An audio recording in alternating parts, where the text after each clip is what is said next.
Hi everyone, it's Olive and Mushu, and welcome back to Gecko Land. Today we will be going over the do's and the don'ts of owning leopard geckos. I've seen some people do some questionable things with their geckos, and I don't want anyone getting hurt, so I thought I would make this video and hopefully it helps someone. I try to make my intro somewhat short, so let's get right into the do's and the don'ts of owning a leopard gecko.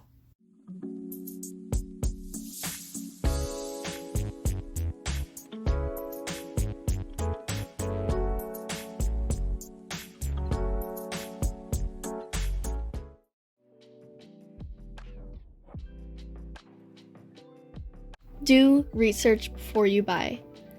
This can also be seen as do not impulse buy, but I think that researching is really important.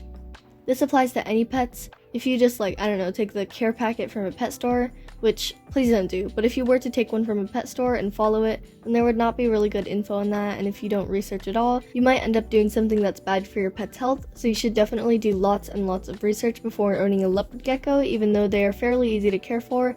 And also make sure your research is recent so that you're not finding articles that say to put them in calci sand from 10 years ago.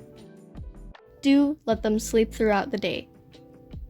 I've seen some people who wake up their geckos in the middle of the day to hold them. Unless they're already awake and look like they want to be handled, they probably just want to sleep because they're crepuscular or up at dawn and dusk, not 12 p.m.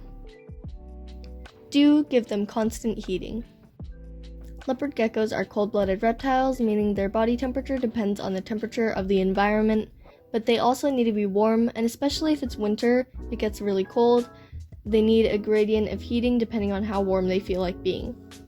Their warm side should reach around 90 degrees Fahrenheit, and their cold side should sit at around 75 degrees. If they don't have this constant heat gradient, they can't survive because they don't store their own heat like humans.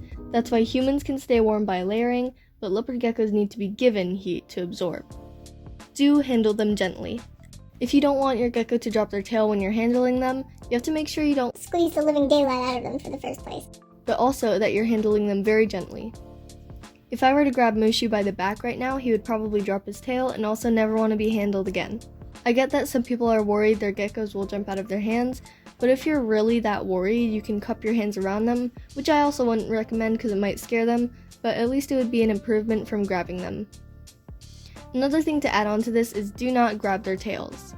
This is seen as a predatory action and they are 99% likely to drop their tails and run off, so make sure that when you're handling them, you're letting them walk from one hand to the other freely, and maybe even crawl on your shirt or your bed, just don't grab them. Do keep up with husbandry.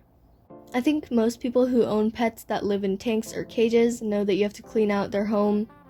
For leopard geckos, this depends on the substrate you use for them. Almost all substrates will be fine if you don't clean them out for around 2 months, but for things like paper towels and reptile carpet, you have to clean out around once a week or maybe even more since they're so messy.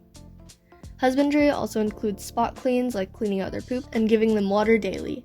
But cleaning out the whole tank is usually once a month or once every 2 months, but you should research how often it is for your specific substrate. So we have 5 do's, so let's go on to 5 don'ts of owning leopard geckos. Don't use calci sand. If you're shopping in a pet store and you notice something called calci sand or calcium sand, do not buy it. It's sold as something that's beneficial for geckos, but it's quite the opposite and pretty much the worst substrate you can possibly use for a gecko.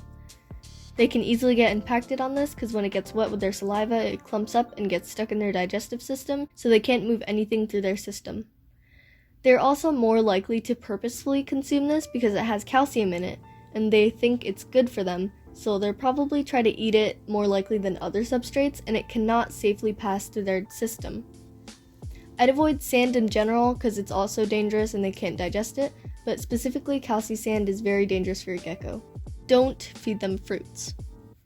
I actually made a whole video on this, so if you want more info in it, then you can watch that. But basically, their digestive system is made to digest insects and insects only, not fruit, as they're insectivores, not herbivores. You feed their bugs fruit because they are herbivores, but you should only feed those to their bugs, not them.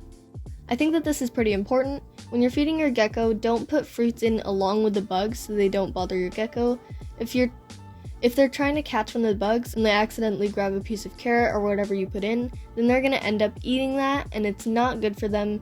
So yeah, if they've been biting your gecko, then you need to take them out. It means that they're bored and they've just been in there for too long and the fruit isn't the problem. Don't cohabitate them. I also made a video on this. By the way, these will all be in the iCard, but there are very, very specific times you can cohabitate them, but most of the time it's just no. There's a rare possibility that 2 Enigma females will do better together, but most of the time it will make it worse, so don't try it. And the only other time is when you're breeding them, but only put them in the same tank when you intend to breed them, or else the male will continuously try to breed with the female, which will probably shorten her lifespan. The reason cohabitating other combos is bad is because they will probably fight and they'll keep fighting until one of them wins, and you don't want one of them to get hurt. Don't take out your gecko near other pets. If you have a cat or a dog or any other pets, no matter how much you trust them near your gecko, do not handle your gecko while your pet is in the same room. Lizards see anything that's bigger than them as a predator, which includes your very own pets. Also, you never know what could happen. What if they trigger their instincts and they pounce on your poor little lizard? Also, even if they're reptiles around the same size, they can still hurt each other. They aren't the same species. It's just a really bad idea in general, so don't put leopard geckos near any animals except for yourself. That sounded like an insult, but you know what I mean. Don't put their tanks near windows or heaters. If you have your gecko's tank near a window or a heating vent or anything else other than the natural temperature of your home, you should probably move it a little because that can make the temperature a lot less controlled and make their tank too hot or too bright, so you can put them in a room with window or heating, just not super close to it. I thought I'd throw in a little bonus because this is pretty important too, but then it would make it uneven, so here's your little bonus. Don't use heat rocks. Their temperature is uncontrolled and can easily burn your lizard unless you attach it to a thermostat or something, but still avoid those. If you really want the rock itself in the tank, then you can put it in, but leave it unplugged so that your lizard won't burn their feet when they walk on it. Okay, so that is all the do's and don'ts I have for you today. If you have any you'd like to add, you can leave them in the comments, and if you enjoyed this video, please make sure to leave a like so that I know you like videos like this, and I will see you all next week, hopefully with my new mic, and thanks so much for watching. Bye!